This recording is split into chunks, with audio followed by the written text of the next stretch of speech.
ലോകത്തിന്റെ ഫാർമസി എന്ന് ചോദിച്ചാൽ ആരാണ് എന്ന് നിങ്ങൾക്കറിയാമോ?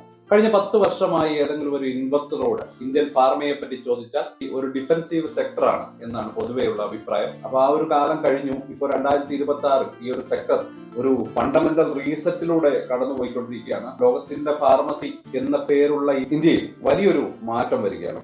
വെറും വോളിയത്തിൽ ശ്രദ്ധിക്കുന്ന ജനറിക്സ് മോഡലിൽ നിന്ന് ഇന്നോവേഷനിൽ മുന്നിട്ട് നിൽക്കുന്ന ഒരു ബയോ ഫാർമ പവർ ഹൗസ് ആയിട്ട് ഇന്ത്യ മാറുകയാണ്. നമ്മൾ ഈ ഒരു വീഡിയോയിൽ ഈ സെക്ടറിനെ പല ഭാഗങ്ങളായിട്ട് തിരിച്ച് ഈ ഒരു സെക്ടറിന്റെ ശക്തി കേന്ദ്രങ്ങൾ എന്താണ്, അല്ലെങ്കിൽ ഈ ഒരു സെക്ടറിൽ നിന്ന് മുന്നേറാൻ സാധ്യതയുള്ള സ്റ്റോക്കുകൾ ഏതൊക്കെയാണ്, കൂട്ടത്തിൽ വിജയിക്കാൻ സാധ്യതകളുള്ള കമ്പനികളെ കണ്ടെത്താൻ സഹായിക്കുന്ന ഒരു ഇൻസ്റ്റിറ്റ്യൂഷണൽ ഗ്രേഡ് ചെക്കും നമ്മളിവിടെ ചെയ്യുന്നു. അപ്പോൾ ഡീറ്റെയിൽ ആയിട്ട് മനസ്സിലാക്കാം. Welcome to the eye opener video of Dhanam smart savings and investment solution. അപ്പോൾ ഈ ഒരു ഫാർമ റീസെറ്റിന്റെ കാരണം എന്താണ്, അതിനെപ്പറ്റി നമുക്ക് ഡിസ്കസ് ചെയ്ത് തുടങ്ങാം. ഇന്ത്യൻ ഫാർമ സെക്ടർ ഇപ്പോൾ എങ്ങോട്ടാണ് പോകുന്നത് എന്ന് മനസ്സിലാക്കാൻ ഇൻഡസ്ട്രിയെ മാറ്റിമറിക്കുന്ന 3 പ്രധാനപ്പെട്ട കാര്യങ്ങൾ നമ്മൾ അറിയേണ്ടതുണ്ട്. ഒന്നാമത്തേത് എക്സ്പോർട്സ് ആണ്. ഇന്ത്യൻ ഫാർമസ്യൂട്ടിക്കൽ കയറ്റുമതി വളരെ ശക്തമായിട്ടുള്ള വളർച്ചയിലാണുള്ളത്. പഴയ കണക്കുകൾ നോക്കുകയാണെങ്കിൽ 2024-25 സാമ്പത്തിക വർഷത്തിൽ അത് $30 ബില്യൺ കടന്നിരുന്നു. 26 അവസാനിക്കുന്ന സാമ്പത്തിക വർഷവും ഇതിലും വലിയൊരു വളർച്ചയാണ് കാണാൻ കഴിഞ്ഞത്. തീർച്ചയായിട്ടും ഒരു ഡബിൾ ഡിജിറ്റ് എക്സ്പാൻഷൻ ആണ് ഇവിടെ ഉള്ളത്. അപ്പോൾ ആ ഒരു ഗ്രോത്ത് ഈ ഒരു നമ്പറിൽ ഒതുങ്ങുന്നില്ല.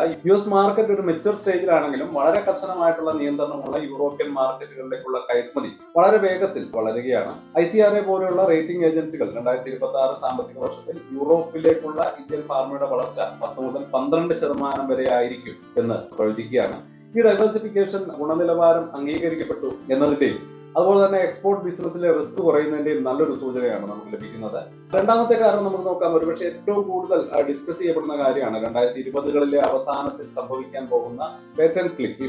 2030 വരെ ആഗോളതലത്തിൽ ഏകദേശം 200 മുതൽ 300 ബില്യൺ വരെ വിൽപ്പനയുള്ള ബ്ലോക്ക് ബസ്റ്റർ മരുന്നുകളുടെ പേറ്റന്റ് നഷ്ടപ്പെടാൻ പോവുകയാണ്.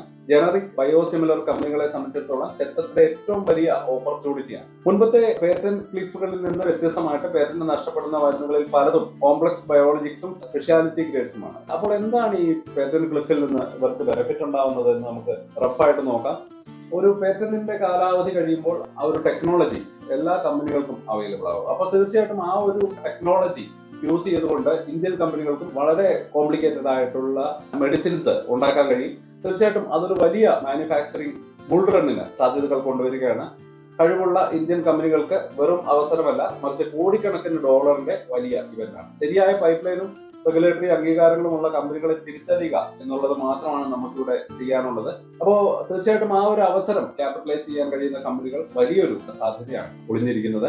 അപ്പൊ ഇനി മൂന്നാമത്തേതും ഏറ്റവും ഇൻട്രസ്റ്റിംഗുമായിട്ടുള്ള ഒരു കാര്യമാണ് ഗവൺമെന്റിന്റെ ഭാഗത്ത് നിന്ന് ശക്തമായിട്ടുള്ള പോളിസി പുഷ്. ഇതിൽ ഏറ്റവും പ്രധാനപ്പെട്ട ഒന്നാണ് 2026-27 യൂണിയൻ ബജറ്റിൽ പ്രഖ്യാപിച്ച ബയോ ഫാർമ ശക്തി എന്ന പദ്ധതി. ഒരു സാധാരണ സ്കീം മാത്രമല്ല, ഏകദേശം 10,000 കോടി രൂപയുടെ പദ്ധതി ഇന്ത്യയുടെ ഇന്നോവേഷൻ ഇൻഫ്രാസ്ട്രക്ചർ അടിമുടി മാറ്റാൻ ലക്ഷ്യമിടുകയാണ്. അപ്പോൾ ഈ പ്ലാനിൽ 3 പുതിയ national institute of pharmaceutical education and research NIPR സ്ഥാപിക്കുന്നതും നിലവിലുള്ള 7 അപ്ഗ്രേഡ് ചെയ്യുന്നതും രാജ്യത്തുടനീളം 1000-ലധികം അംഗീകൃത ക്ലിനിക്കൽ ട്രയൽ സെന്ററുകൾ ഉണ്ടാക്കുന്നതും ഉൾപ്പെടുകയാണ്. അപ്പൊ സാധാരണ ജനറിക്സിൽ നിന്ന് മാറി കോംപ്ലക്സ് ബയോളജിക്സ്, ബയോസിമുലേറ്ററുകൾ, പുതിയ മരുന്നുകളുടെ കണ്ടുപിടുത്തം എന്നിവയിലേക്ക് കൂടി ഇൻഡസ്ട്രിയെ കൈപിടിച്ചുയർത്താൻ ഗവൺമെന്റ് അടിത്തറ പാകുകയാണ്. അപ്പോൾ ഈ 3 ശക്തികളും കയറ്റുമതിയിലെ വൈവിധ്യവൽക്കരണം, വലിയൊരു പേറ്റന്റ് ക്ലിഫ്, ഒപ്പം ശക്തമായിട്ടുള്ള പോളിസി മാറ്റങ്ങളൊക്കെ ഈ ഒരു സെക്ടറിന് പുതിയൊരു സാഹചര്യം ഒരുക്കി കൊടുക്കുകയാണ്. അപ്പോൾ അത് എങ്ങനെ ക്യാപിറ്റലൈസ് ചെയ്യാൻ കഴിയും എന്ന് ഇൻഡസ്ട്രി പരിശോധിക്കുന്നു. അതേസമയം ഏതൊക്കെ കമ്പനികളാണ് ഇതിൽ മുൻനിരയിൽ എത്തുന്നത്,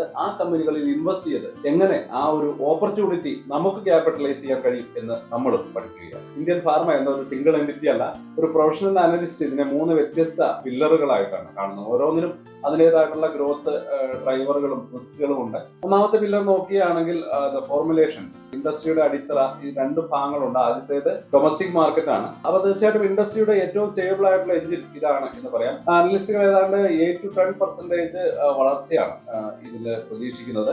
രണ്ടാമത്തെ വിഭാഗം US ജനറിക്സ് ആണ്. വർഷങ്ങളോളം ഹൈ ഗ്രോത്ത് എഞ്ചിൻ ആയിരുന്നു. എന്നാൽ ഇപ്പോൾ മാർക്കറ്റ് പതുക്കെ മാറി പ്രൊജക്ഷനുകൾ 3-5% റേഞ്ചിലേക്ക് കുറഞ്ഞിട്ടുണ്ട്. കാരണം തുടർച്ചയായിട്ടുള്ള വിലയിടിവും US റെഗുലേറ്ററിൽ നിന്നുള്ള കർശനമായിട്ടുള്ള പരിശോധനകളും കളി മാറ്റുകയാണ്. ഇനി നമുക്ക് രണ്ടാമത്തെ പില്ലർ എന്താണെന്ന് നോക്കാം. ആക്റ്റീവ് ഫാർമസ്യൂട്ടിക്കൽ ഇൻഗ്രീഡിയൻസ് അഥവാ API. China+1 തരംഗം കൊണ്ടുവരുന്ന ഒരു ബെനിഫിറ്റ് ഇന്ത്യക്ക് തീർച്ചയായിട്ടും ഉണ്ട്. അതുപോലെ തന്നെ ഗവൺമെന്റിന്റെ പ്രൊഡക്ഷനിൽ PLI സ്കീം വലിയൊരു ഉത്തേജനം നൽകുന്നുണ്ട്. അതുപോലെ തന്നെ API ഇന്ത്യ ഇറക്കുമതിയെ മാത്രം ആശ്രയിച്ചിരുന്ന 20-ലധികം പ്രധാനപ്പെട്ട APIs ഇന്റർമീഡിയറ്റുകൾ ഇവയുടെ ആഭ്യന്തര ഉൽപാദനം ഇപ്പോൾ തുടങ്ങിക്കഴിഞ്ഞു.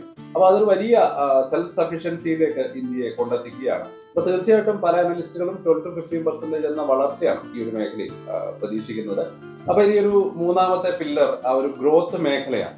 CDMO ഒപ്പം ബയോളജിക്സ്, ഇവിടെയാണ് ഏറ്റവും ഉയർന്ന ഗ്രോത്തും മാർജിനും ഉള്ളത്. ആദ്യം CDMO, അതായത് contract development and manufacturing organisation. Indian കമ്പനികൾ ഇപ്പോൾ വെറും കോൺട്രാക്ട് മാനുഫാക്ചേഴ്സ് മാത്രമല്ല, അവർ ഗ്ലോബൽ ഫാർമ ഭീമന്മാരുടെ ഇന്നോവേഷൻ പാർട്ണർമാരായിട്ട് മാറുകയാണ്. Basically research, development, complex manufacturing ഇവയിൽ അവരെ ഹെൽപ്പ് ചെയ്യുകയാണ്. അപ്പോൾ ഒരു high trust, high value business ആണ് ഈ ഒരു മേഖലയിലുള്ളത്. ഇന്ത്യൻ CDMO മാർക്കറ്റ് വർഷത്തിൽ 13% കൂടുതൽ വളരും എന്നാണ് കണക്കുകൾ സൂചിപ്പിക്കുന്നത്. അപ്പോൾ ഇതിനൊപ്പം തന്നെയാണ് ബയോളജിക്സ്, ബയോസിമുലേറ്ററുകൾ എന്നിവയുടെ അതിവേഗത്തിലുള്ള വളർച്ച. അപ്പോ വളരെ കോംപ്ലിക്കേറ്റഡ് ആയിട്ടുള്ള ക്യാൻസർ, ഓട്ടോ ഇമ്മ്യൂൺ രോഗങ്ങൾ ഇവയ്ക്കൊക്കെയുള്ള മരുന്നുകൾ മാനുഫാക്ചർ ചെയ്യുന്നത് ലക്ഷ്യമിടുന്നു. സാധാരണ ജനറിക് മരുന്നുകൾക്ക് 15-20% റേഞ്ചിൽ എബിറ്റിഡ മാർജിൻ കിട്ടുമ്പോൾ CDMO ബയോളജിക് സെഗ്മെന്റുകൾക്ക് സാധാരണയായിട്ട് 25-35% വരെ മാർജിൻ ലഭിക്കാറുണ്ട്. അപ്പൊ നമ്മളുടെ ഈ ഒരു മൈക്രോ അനാലിസിസ് ഏതാണ്ട് പൂർണ്ണമായി നമുക്ക് മൊത്തം ആ ഒരു സെക്ടറിനെ പറ്റി ഒരു ഫണ്ടമെന്റൽ സ്റ്റഡി നമ്മൾ ചെയ്തു കഴിഞ്ഞു. അപ്പോൾ ഈ ഒരു മൈക്രോ അനാലിസിസിനെ എങ്ങനെ ഒരു ആക്ഷനബിൾ സ്ക്രീനിങ് പ്രോസസ് ആയിട്ട് മാറ്റാം? പ്രൊഫഷണലുകൾ ഈ പുതിയ സാഹചര്യത്തിൽ ഏറ്റവും മികച്ച കമ്പനികളെ കണ്ടെത്താൻ വ്യക്തമായിട്ടുള്ള ചില മെഷേഴ്സ് ഉപയോഗിക്കുന്നുണ്ട്. ഇതൊന്നും സ്റ്റോക്ക് ടിപ്പുകളല്ല, മറിച്ച് നിങ്ങളുടെ സ്വന്തം റിസർച്ചിനെ ഗൈഡ് ചെയ്യാനുള്ള ഒരു ഫ്രെയിം വർക്കാണ്. തീർച്ചയായിട്ടും എങ്ങനെയാണ് നമ്മൾ സ്റ്റോക്കുകളെ കണ്ടെത്തുക, അല്ലെങ്കിൽ എന്ത് അളവുകോൽ ഉപയോഗിച്ചാണ് അവരെ മെഷർ ചെയ്യുക എന്നുള്ളതാണ് ഇവിടെ നമ്മൾ നോക്കാൻ പോകുന്നത്. ഒന്നാമത്തെ കാര്യം, R&Dക്കായിട്ട് എത്ര ശതമാനം വരുമാനം അവർ ചിലവഴിക്കുന്നു എന്നതൊരു വളരെ ഇമ്പോർട്ടന്റ് ആയിട്ടുള്ള കാര്യമാണ്. പുതിയ യുഗം ഇന്നോവേഷന്റേതാണ്, ചിലവ് കുറഞ്ഞതിൻ്റെത് മാത്രമല്ല. ഒരു പൊതുനിയമം എന്ന നിലയിൽ വരുമാനത്തിന്റെ 6-7% അല്ലെങ്കിൽ അതിന്റെ കൂടുതൽ സ്ഥിരമായിട്ട് R&Dയിൽ ഇൻവെസ്റ്റ് ചെയ്യുന്ന കമ്പനികളെ ശ്രദ്ധിക്കുക. പേറ്റന്റ് ക്ലിഫ് മുതലെടുക്കാൻ ആവശ്യമായിട്ടുള്ള കോംപ്ലക്സ് ജനറിക് സ്പെഷ്യാലിറ്റി പ്രോഡക്റ്റുകൾ, ബയോസിമുലേറ്ററുകൾ എന്നിവയുടെ ഒരു പൈപ്പ് ലൈൻ നിർമ്മിക്കാനുള്ള അവരുടെ താല്പര്യം എത്രത്തോളം ഉണ്ട് എന്ന് നമുക്ക് ഇവിടെ നിന്ന് മനസ്സിലാക്കാം. അപ്പോൾ വരുമാനത്തിന്റെ കൂടുതൽ ശതമാനം ഈ ഒരു R&Dക്കായിട്ട് ഉപയോഗിക്കുന്ന കമ്പനികളിൽ നമ്മൾ കോൺസെൻട്രേറ്റ് ചെയ്യുക. തീർച്ചയായിട്ടും ആ കമ്പനികളിൽ നല്ലൊരു ഗ്രോത്ത് പൊട്ടൻഷ്യൽ ഉണ്ടാവാനുള്ള സാധ്യതയുണ്ട്. രണ്ടാമത്തെ മെട്രിക് റെഗുലേറ്ററി ട്രാക്ക് റെക്കോർഡാണ്. പ്രത്യേകിച്ച് US FDA ബന്ധപ്പെട്ടതാണ്. ഫാർമയിൽ ക്വാളിറ്റി ആണല്ല. ഈ ഒരു ഇൻസ്പെക്ഷനുകൾക്ക് പലതരം റിസൾട്ടുകൾ ഉണ്ടാവും. പക്ഷെ ശ്രദ്ധിക്കേണ്ട ഒന്ന്, ഒഫീഷ്യൽ ആക്ഷൻ ഇൻഡിക്കേറ്റ് അഥവാ OA റെഡ് ഫ്ലാഗ് ആണ്. കയറ്റുമതി നിർത്തിവെക്കാനും വരുമാനം ഇല്ലാതാക്കാനും കാരണമാകും ഇത്തരത്തിലുള്ള OAകൾ ലഭിക്കുന്നത്. അടുത്തിടെ പരിഹരിക്കപ്പെടാത്ത OA അലേർട്ടുകൾ അവർക്കുണ്ടോ എന്നുള്ളത് ചെക്ക് ചെയ്യേണ്ടതാണ്. ക്ലീൻ ട്രാക്ക് റെക്കോർഡ്, അതായത് എസ്റ്റാബ്ലിഷ്ഡ് ഇൻസ്പെക്ഷൻ റിപ്പോർട്ട്, PIRൽ അവസാനിക്കുന്ന ഒരു മികച്ച ക്വാളിറ്റി കൾച്ചറിന്റെ അടയാളമാണ്. തീർച്ചയായിട്ടും അത്തരത്തിലുള്ള ഒരു നല്ല ട്രാക്ക് റെക്കോർഡുള്ള കമ്പനികളിൽ ഒരു നല്ല ഇൻവെസ്റ്റ്മെന്റ് ഓപ്പർച്യൂണിറ്റി ഉണ്ട്. മൂന്നാമത്തെ അളവുപോലെ പൈപ്പ് ലൈൻ എത്രത്തോളം ശക്തമാണ്. ജനറിക് കമ്പനികളുടെ ഭാവിയിലെ വരുമാനം അവരുടെ ഒരു ഗ്രേഡ് പൈപ്പ് ലൈനിലാണ് ഇരിക്കുന്നത്. സ്ഥിരമായിട്ട് പുതിയ ANDA, അതായത് അബ്രിവേറ്റഡ് ന്യൂ ഗ്രേഡ് ആപ്ലിക്കേഷൻ, സ്ഥിരമായിട്ട് പുതിയ ANDA ഫയൽ ചെയ്യുന്ന കമ്പനികളെ ശ്രദ്ധിക്കുക. പൊതുവായ ബെഞ്ച് മാർക്ക് എന്ന നിലയിൽ ശക്തമായിട്ടുള്ള പൈപ്പ് ലൈനുള്ള 10 അതിലധികം പുതിയ ANDA ഫയൽ ചെയ്തിട്ടുള്ള കമ്പനിക്ക് ലാഭകരമായിട്ടുള്ള US മാർക്കറ്റിൽ സ്ഥിരമായിട്ടുള്ള പുതിയ പ്രോഡക്റ്റ് ലോഞ്ച് ചെയ്യാനുള്ള കഴിവുണ്ട് എന്ന് നമുക്ക് മനസ്സിലാക്കാം. അപ്പോൾ തീർച്ചയായിട്ടും അവരുടെ ആ ഒരു പുതിയ പ്രോഡക്റ്റുകൾ ലോഞ്ച് ചെയ്യാനുള്ള കപ്പാസിറ്റിയാണ് ഇവിടെ നമ്മൾ മനസ്സിലാക്കിയെടുക്കുന്നത്. നാലാമത്തെ മെട്രിക് എബിറ്റിഡ മാർജിന്റെ ഒരു സ്ഥിരതയാണ്. പ്രത്യേകിച്ച് ഡൊമസ്റ്റിക് മാർക്കറ്റിൽ നമ്മൾ സ്ഥിരമായിട്ട് ചെക്ക് ചെയ്യുന്ന ഒരു മെട്രിക്കാണ് എബിറ്റിഡ മാർജിൻ. വിലയിലുള്ള സമ്മർദ്ദം സ്ഥിരമായതിനാൽ മാർജിന്റെ സ്ഥിരത വളരെ പ്രധാനപ്പെട്ടതാണ്. സ്ഥിരമായിട്ട് 22% മുകളിൽ എബിറ്റിഡ മാർജിൻ നിലനിർത്താൻ കഴിയുന്ന കമ്പനികളെ നോക്കുക. പലപ്പോഴും സ്പെഷ്യാലിറ്റി അല്ലെങ്കിൽ കോംപ്ലക്സ് പ്രോഡക്റ്റുകൾ കൂടുതലുള്ള മികച്ച പ്രോഡക്ട്സ് മിക്സിനെയാണ് സൂചിപ്പിക്കുന്നത്. അപ്പോൾ ഈ ഒരു 4 ഫിൽറ്ററുകൾ, അതായത് R&Dയിലെ ശ്രദ്ധ, റെഗുലേറ്ററി കംപ്ലയൻസ്, പൈപ്പ് ലൈനിലെ ആ ഒരു കരുത്ത്, അവസാനമായിട്ട് മാർജിൻ സ്ഥിരത, ഇവയെല്ലാം ഉപയോഗിക്കുന്നത് 2026-ലും അതിനുശേഷവും ഫാർമ സെക്ടറിൽ കയറി വരാൻ സാധ്യതയുള്ള സ്റ്റോക്കുകളെ കണ്ടെത്താനുള്ള ഒരു വളരെ നല്ല ഫിൽറ്ററായിട്ട് നമുക്ക് കണക്കാക്കാം. തീർച്ചയായിട്ടും പ്രത്യേകിച്ച് സ്റ്റോക്കുകളൊന്നും നമ്മളിവിടെ അനാലിസിസ് ചെയ്ത് പറയുന്നില്ല. സ്റ്റോക്കുകളെ എങ്ങനെ സെലക്ട് ചെയ്തെടുക്കാം എന്നാണ് ഈ ഒരു മെത്തേഡിലൂടെ കണ്ടെത്തുന്നത്. തീർച്ചയായിട്ടും ഇത്തരത്തിൽ നിങ്ങൾ ഫിൽട്ടർ ചെയ്തെടുക്കുന്ന സ്റ്റോക്കുകൾ ഫണ്ടമെന്റലിയും ടെക്നിക്കലും കൃത്യമായിട്ട് അനലൈസ് ചെയ്ത് ഫിൽട്ടർ ഔട്ട് ചെയ്ത് കഴിഞ്ഞാൽ നിങ്ങൾക്ക് നിങ്ങളുടെ പോർട്ട്ഫോളിയോയിൽ ആഡ് ചെയ്യാൻ പറ്റുന്ന, അല്ലെങ്കിൽ നിങ്ങളുടെ വാച്ച് ലിസ്റ്റ് ആഡ് ചെയ്ത് വെക്കാൻ പറ്റുന്ന വളരെ നല്ല ഒരു സെറ്റ് ഓഫ് സ്റ്റോക്സ് ഈ ഒരു ഫാർമ സെക്ടറിൽ നിന്ന് ലഭിക്കുന്നതാണ്. അപ്പോൾ ഇന്ന് നമുക്കൊരു കൺക്ലൂഷനിലേക്ക് കടക്കാം.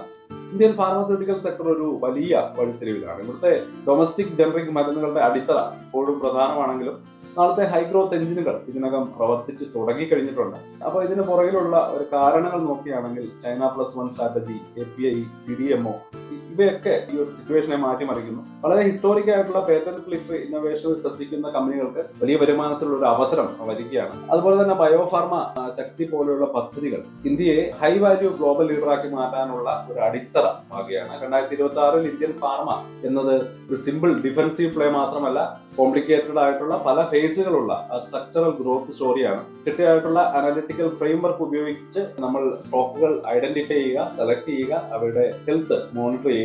അപ്പൊ ആ ഒരു മെത്തേഡിലൂടെ നമുക്ക് സ്റ്റോക്കുകളെ സെലക്ട് ചെയ്തു. അപ്പൊ സാധ്യതയുള്ള സബ് സെക്ടർ ഏതാണ് എന്നാണ് നിങ്ങൾ കരുതുന്നത് എന്ന് കമന്റുകളായിട്ട് അറിയിക്കുക. ഓപ്ഷനുകൾ ഇതാണ്. ഡൊമസ്റ്റിക് ഫോർമുലേഷനുകളിലൂടെ ആ ഒരു സ്ഥിരമായ വളർച്ച സാധ്യതയാണ് ഒന്നാമത്തേത്. രണ്ടാമത് US ജനറിക്സിലെ high risk high reward game വിജയിക്കും എന്നാണ് നിങ്ങളുടെ അഭിപ്രായമെങ്കിൽ കമന്റ് ചെയ്യുക. അതുപോലെ തന്നെ മൂന്നാമത്തെ ഓപ്ഷൻ API അല്ലെങ്കിൽ CDMO, ഇവയിലെ ആ ഒരു ശക്തമായിട്ടുള്ള ആ ഒരു ഘടനാപരമായിട്ടുള്ള മാറ്റം നമുക്ക് കൂടുതൽ ഓപ്പർച്യൂണിറ്റികൾ കൊണ്ടുവരും എന്ന് നിങ്ങൾ വിശ്വസിക്കുന്നെങ്കിൽ API CDMO എന്ന് കമന്റ് ചെയ്യുക. ഇതൊന്നുമല്ല, ബയോളജിക്സിന്റെ ഹൈ മാർജിൻ ഇന്നോവേഷൻ ലീഡ് ഭാവിയാണോ കൂടുതൽ വളരാൻ സാധ്യത എന്ന് നിങ്ങൾ അഭിപ്രായപ്പെടുന്നുണ്ടെങ്കിൽ ബയോളജിക്സ് എന്ന് ടൈപ്പ് ചെയ്യുക. എന്തായിരുന്നാലും നിങ്ങളുടെ അഭിപ്രായങ്ങൾ താഴെ കമന്റ് ചെയ്യുക. അപ്പോൾ ഈ മാറിക്കൊണ്ടിരിക്കുന്ന സെക്ടറിൽ ഏറ്റവും കൂടുതൽ പ്രതീക്ഷയുള്ള ഭാഗം നമുക്ക് കമന്റുകളിൽ ചർച്ച ചെയ്യാം. അപ്പോൾ വീഡിയോ നിങ്ങൾക്ക് യൂസ്ഫുൾ ആയി എന്ന് കരുതുന്നു. തീർച്ചയായിട്ടും വീഡിയോക്ക് ഒരു ലൈക്ക് കൊടുക്കുക. അതുപോലെ തന്നെ ചാനൽ സബ്സ്ക്രൈബ് ചെയ്യാൻ മറക്കല്ലേ. വീണ്ടും പുതിയ ഒരു അനലറ്റിക് വീഡിയോ ആയിട്ട് നിങ്ങൾക്ക് മുന്നിലേക്ക് വരാം. അതുവരെ ഹാപ്പി ഇൻവെസ്റ്റ്.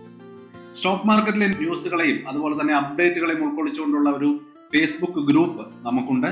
ആ ഒരു ഗ്രൂപ്പിന്റെ ലിങ്ക് ഈ വീഡിയോയുടെ ഡിസ്ക്രിപ്ഷനിൽ കൊടുക്കുന്നുണ്ട്. താല്പര്യമുള്ളവർക്ക് ആ ലിങ്കിൽ ക്ലിക്ക് ചെയ്തുകൊണ്ട് ഗ്രൂപ്പിൽ ജോയിൻ ചെയ്യാം. ഏറ്റവും ലേറ്റസ്റ്റ് ആയിട്ടുള്ള ന്യൂസുകൾ നമ്മൾ അതിൽ അപ്ഡേറ്റ് ചെയ്യുന്നുണ്ട്. വളരെ ഇൻഫോർമേറ്റീവ് ആയിരിക്കും. അപ്പോൾ ഇത്രയുമാണ് ഇന്നത്തെ വീഡിയോയിൽ ഉൾപ്പെടുത്തിയിരിക്കുന്നത്. പുതിയ ന്യൂസുകളുമായിട്ട് നാളെ വീണ്ടും വരാം. ബൈ.